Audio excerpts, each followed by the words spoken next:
So welcome to another Vaults Monsters Pirates Two-Wheel Treasure with me, MSB, and we're joined this episode by the founder of Pave, Pave Motors, Nico Nagel, and yep, welcome to the show, Nico. Hi, how are you doing? Thanks for having me, Mark. How's it going? How are you? I'm not bad, mate, at all. And it's a pleasure to have you on here. So yeah, we're going to be talking about the Pave One, which is a new fun, functional and funny connected form of e-mobility. I guess it's a fusion between a bike and a motorcycle. So how did the idea for Pave and in particular the One come about? Yeah, so when my brother and I started the company in 2019, we basically looked at the kind of the electric two-wheeler market as a whole.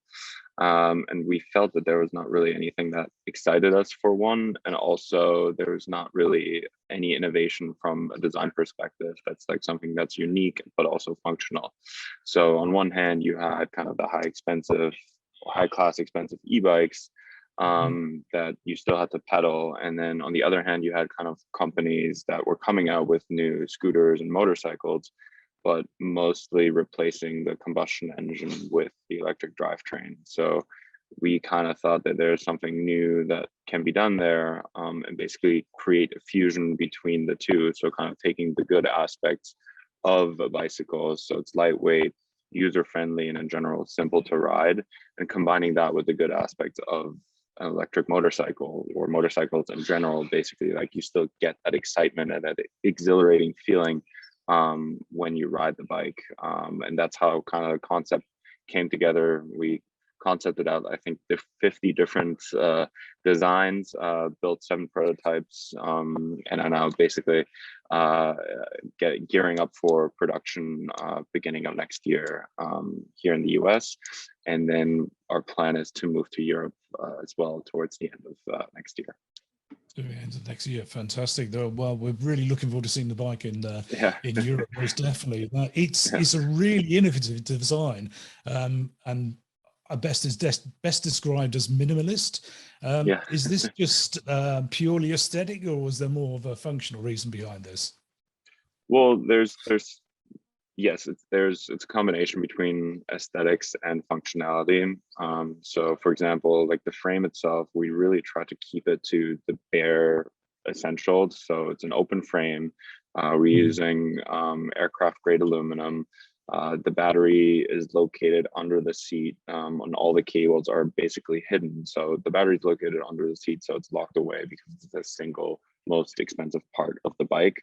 So we want to give our riders the ability to take out the battery, for one, also to be able to charge it at home, but also to be able to kind of secure it if they want to.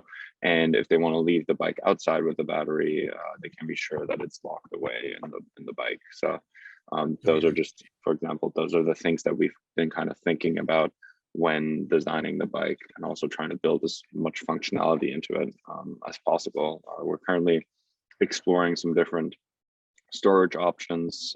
So as you know, like the center of the frame is completely open, which opens up there's a lot of space there. So like we're currently designing a bag for that space.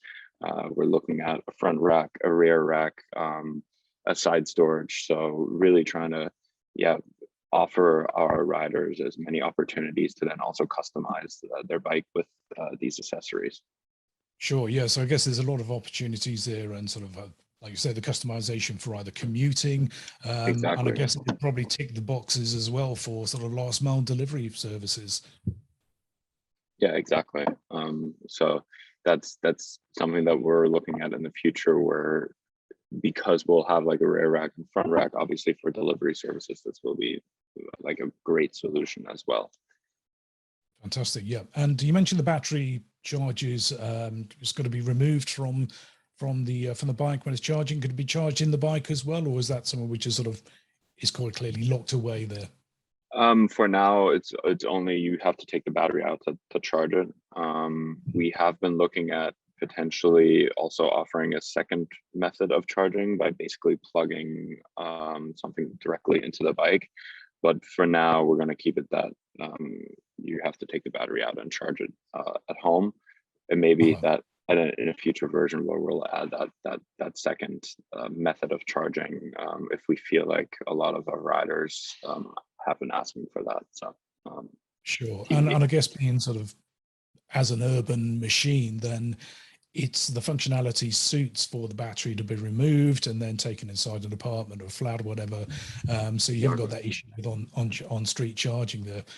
So yeah, I know there's sort of other manufacturers like Silence with the SO01 have got a similar sort of system, but their batteries are a lot heavier and a lot bulkier. Yeah. Exactly. I mean, it's a trade-off, right? Like more distance and more power results in more weight, and then the battery gets heavier, or so at one point it's hard to carry it around. So we really spend a lot of time figuring out the balance between what is a weight that kind of is okay for the battery to have, and how can we still get as much power and as much, in general, like distance out of these batteries. So cool, sounds perfect. Now the bike looks pretty small. Is that going to be a problem for taller or bigger riders at all? No, so we've actually been facilitating test rides here at our office in Brooklyn with riders of all heights. And because it's a bench seat, everybody has the opportunity to basically find their most comfortable position. And this is great for people of all heights, because if you're taller, you're most likely to sit further back. If you're a little bit smaller, you might sit further in the front. So because we have this bench seat, it really opens up kind of the opportunity for riders of all heights to find their most comfortable riding position. Sure, that makes sense. Yeah, and it's kind of like a similar concept with the Honda. I think it was the monkey bike back in the 70s. Yeah, exactly. Yeah, similar sort of concept there. So and it obviously works. Exactly. Yeah. Now it looks like there's a pretty beefy looking hub motor there on board. What are the specs of the motor and the bike's capabilities overall? Yeah, so we're offering two versions right now on our website for pre-order. One with a 2,000 watt motor and one with a 3,000 watt motor. Each bike comes with a 1.85 kilowatt hour battery. That should give you about 50 miles of range, or I guess roughly 80 kilometers of range. Top speed of the bike is 50 kilometers per hour, which is the top speed that we're required to put on the bikes regulatory wise, because they do fall into the here in the US into the moped class, and in Germany, for example, into the L1 EV class, which means you do not need a motorcycle license to operate the vehicle. But that means that the speed is capped at those at 50 kilometers per hour. We have designed these vehicles to go 65 kilometers per hour, so there is room to go upwards, and we're looking at ways of how we can potentially make that available for our riders at some point. Sure. And with the higher speed models, would there be a trade-off in the range of the battery in some ways, or is that something you're going to compensate for in the battery tech? Yeah, we're developing our battery ourselves, so obviously if we're going to offer a higher speed model, we'll have to do some adjustments with the battery as well.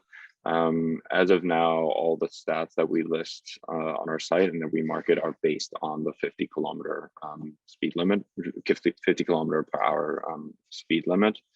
And we will offer 3 different ride modes. So there's going to be like a default mode, standard comfortable riding mode. Then is going to be an eco mode where you really are using the regenerative braking of the hub motor, and the acceleration is less. This means you will be able to extend those 80 kilometers even further if you just ride in that mode. And then there's going to be the speed mode where acceleration is turned up to the max, basically, and you can really, like go fast. So those are the 3 modes that we're offering, and this is exactly what we're testing right now, because it's something really just test riding as much as possible, test riding with as many people as possible to really fine tune these different ride modes. And I guess with the bike is pretty light, so that I think it's 135 kilos. I don't know what that equates to in pounds. So it's 100 pounds. So it's the bike weighs 45 kilos.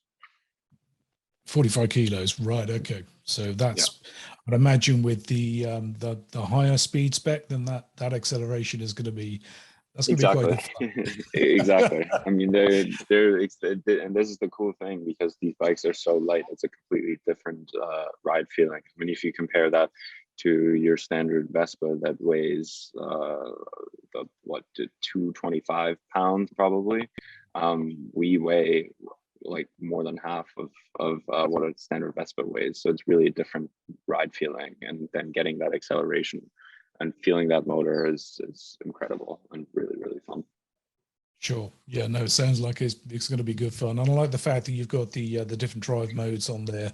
And yeah, just to be able to tweak them. So I ride a lot of electric motorbikes, and to be able to have that functionality with them, and that you can choose either the eco mode and really dial back the regenerative or in sports mode, then there can be times when you can just be driving and riding quite nicely without touching the brakes at all, and just using the whole regen, and it really is a completely different way to ride. And exactly. Yeah, definitely more fun and better on the brakes too, if you're better on the brakes, most definitely. Exactly. So I believe that you can get about 30 miles of range as possible with just 1 hour on charge on the battery. Did you have to develop your own battery tech to achieve this, or is it something that you've got off the shelves? No, as I mentioned, like the battery we're developing ourselves. So we're looking very closely at like the different charging times. Those 30 miles that you can get within an hour is with a fast charger that we will sell separately. Every bike obviously comes with a standard charger, but the fast charger is something that we would sell as an extra accessory for those who want the quick charge. But yes, we're, as I said, like we're developing the battery ourselves. So obviously optimizing for power, range, and charge time. Those are the three things we've been really looking at, and really trying to build the best product, and to be able to offer the best battery to our riders. Sure. And what's the chemistry within the batteries though? We're using 21700 lithium ion cells. And 21700 is the new standard. I don't know how familiar you are with battery technology, but when we first started the project, we were only looking at 18650. And in the past 2 years, battery technology obviously has advanced. So now everyone's using 21700. It's like the new standard. And this is the great thing of being in this industry that we're in. We're growing with better battery technology, with better hub motor technology. That will allow us, just because the industry is growing into that direction, to build over time, build more and more efficient bikes and lighter bikes as well. So that's been really exciting to see how that in general, like the battery industry and the hub motor industry, how those things really are progressing. Yeah, but at the same time, there's exciting developments within the battery tech. But at the same time, when we started up in 2019, you've been constrained by other things. So exactly. That's presented a lot of challenges in other ways, I guess. Yeah. And then the pandemic was definitely also an interesting year. So I'm glad we're getting out of that. Did that impact on your plans to launch at all? Yeah, we probably lost 6 to 8 months because of the pandemic, just because a lot of our suppliers are overseas, so in Taiwan and in China. And as you know, China shut down, and so did most of Taiwan. And so that really wasn't easy for us. But we also definitely made some pretty interesting development, and there were some decisions that we made in that time that are really beneficial now. So overall, we did lose 6 to 8 months, but we're now finally happy to be able to be in a position where we have these bikes here. We have 3 bikes here. We're building 10 more in December, and then, as I said, plan is to be production ready in March next year. Fantastic. And you mentioned sort of coming to the UK latterly, sort of later part of next year. You've obviously looked at UK and European homologation at all, have you? Yeah, we have. So we've been partly working together with an agency that is located in Spain, but they do homologation in Europe as well as in the US. So we're going to start with them here in the US, but then have been asking them and have been working with them to make sure that just from a regulatory standpoint, from an engineering perspective, we are working in accordance to European regulation. So then when we are ready, we can make that switch a little bit or quicker, basically, or that switch will be easier to do without having to change the entire product. So we are looking at the European regulatory space very closely as we're building these bikes and as we're purchasing things like lights, mirrors, all those things. Like we're really making sure that it's all in accordance to European regulation as well. Sounds good.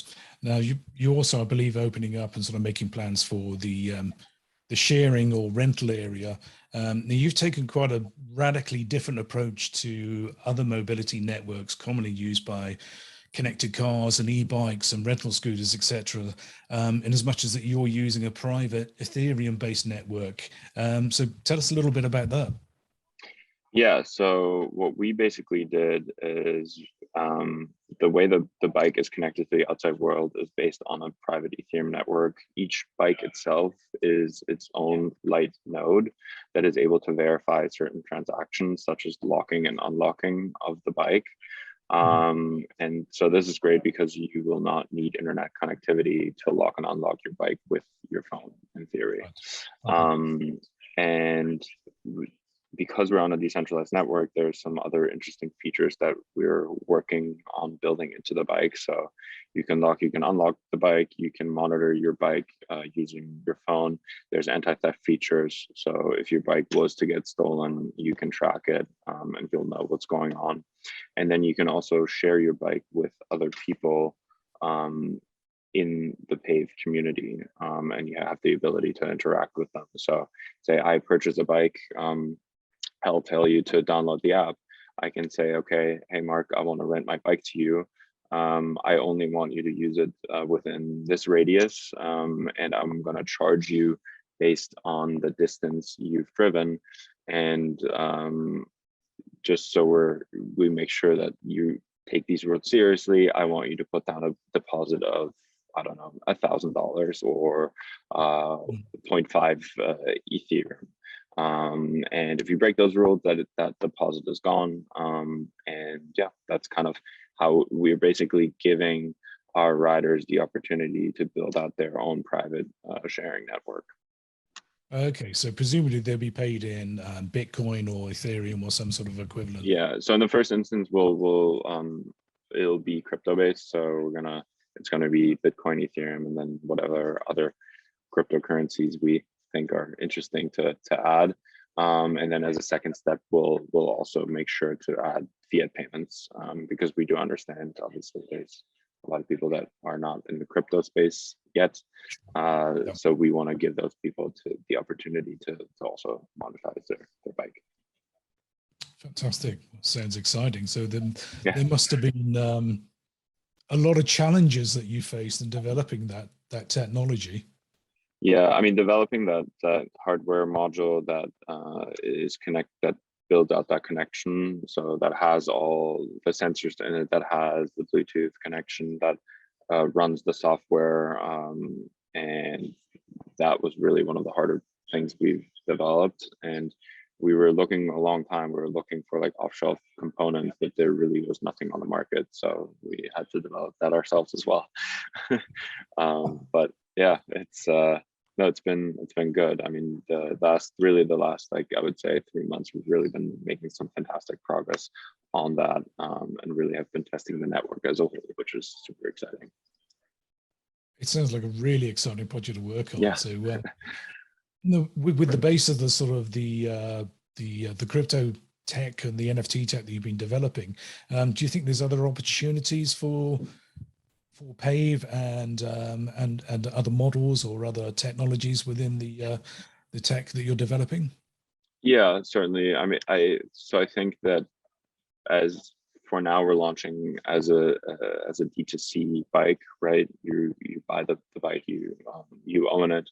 But I think, as I briefly mentioned, there is a need for bikes that are more tiered towards delivery services or other third sharing providers, or hotels, resorts, universities, basically kind of going into the B2B space, where we say, okay, here are 50 branded Pave bikes, and here's the software, and that's how you manage them. So we're kind of hands off. So for us as a company, we see ourselves growing as a D2C brand, but there is an opportunity to go into the B2B space. But we would want to develop a different bike for that, because it is a different use case. So yeah. Sure. Yeah. So there sounds like there's potential there, a lot of potential for larger capacity bikes and larger range. So it's like, yeah, exciting times. Yeah. Is there any other sort of specific tech within the bike that you've developed yourselves or you're working on? I briefly mentioned the anti-theft features. So that's what we're developing right now, the algorithm that basically, if you shake the bike, or someone was to shake your bike or tries to move it, that it basically goes into theft mode, the motor locks, GPS tracking starts, and you can basically track your bike or find your bike, similar to how it is with Find My iPhone or Find My whatever computer. We'll have a similar tracking mechanism in the bikes as well. And this is something we feel is really important, because these bikes are unique. So we want to make sure that we have the latest technology in there to be able to protect them as much as we can for our riders. Definitely, yeah. It sounds like there's a lot of potential there as well. Yeah, I like the idea that the feature that the hub will lock, basically, and that thing's not going to be moved, and nobody's going to pick it up and take it anywhere. So exactly, it's pretty secure. Yeah, exactly. Yeah. I'm just trying to think now, sort of when how somebody's in the UK and they're or in Europe and they're interested in a Pave model, they come along to your website and taking a look. What's the process for securing a model, or how will somebody making a purchase, or guarantees, etc.? So at the moment, our pre-orders are open. A pre-order gets you a reservation for one of the bikes in the first batch here in the US. Pre-orders are open for anyone in Europe as well. And this will mean that if you place a reservation now, you'll be one of the first people, or have basically the ability to purchase a Pave bike when we do launch in Europe. So the pre-orders are $100. They're fully refundable, and we'll reach out to you once we are ready for production, to, for one, confirm the specs, the colors that you've chosen, and then also request an additional payment, so we can really start processing the order and get started with the manufacturing. Sure. Okay. And what sort of costs would you be looking at for the models then? So for the base model, it's $3,900 US, and then for the higher model with the higher spec motor, it's $4,400. We'll also offer financing, which for the base model would be equivalent to roughly $110 a month over a 36-month term. Fantastic. Well, I'm certainly looking forward to seeing models over here in the UK and in Europe, and would love the opportunity to be able to test ride one and make a review as soon as they're available. Yeah, if you ever are make it over here, obviously let me know. Would love to have you here for a test ride. Fantastic. So I think we're probably sort of going to wrap it up there and sort of come to an end, unless there's anything you want to add, or sort of any additional features or anything you've missed there at all? No, nothing else from my side. In general, we're just really excited to finally be at the stage where we're at now, to be able to show what we've been developing over the past 2.5 years. And in general, if anyone in the US or in New York is around, please reach out to me or to us on Instagram or general social media if you want to come for a test ride. We're always happy to host anyone, and yeah, can't wait to get these bikes out there. Fantastic. Well, we'll post links to your social media and the website, etc., in our comments Amazing. below. And yep, we'll also have a review up on the website as well. Cool. So yeah, I think just well, it's wrapped up now, and so Cool. you're leaving the office. Well, you won't be. You're going to carry on. Or you saw the I'm going to carry on. It's midday, so it's not yet. Once you've come to the end of the day, and you jump on your Pave one at the end of the day, and you're heading out for a night out in Bushwick, maybe. I don't know whether that's your area. Yeah, Bushwick is a good area. So you're jumping onto your Pave, and you're putting your playlist on your iPod or iPhone. And what would your playlist track be? I'm trying to think. Lately, I've been listening to a lot of Red Hot Chili Peppers. Honestly, that's Nice. Just shuffling through those. It's been really enjoyable, especially while riding. So, yeah, I would say that's probably my choice. Good riding music. I like that. Yeah. Nico, it's been an absolute pleasure from Voice Monster. Thank you very much. Thank you. Have a good one.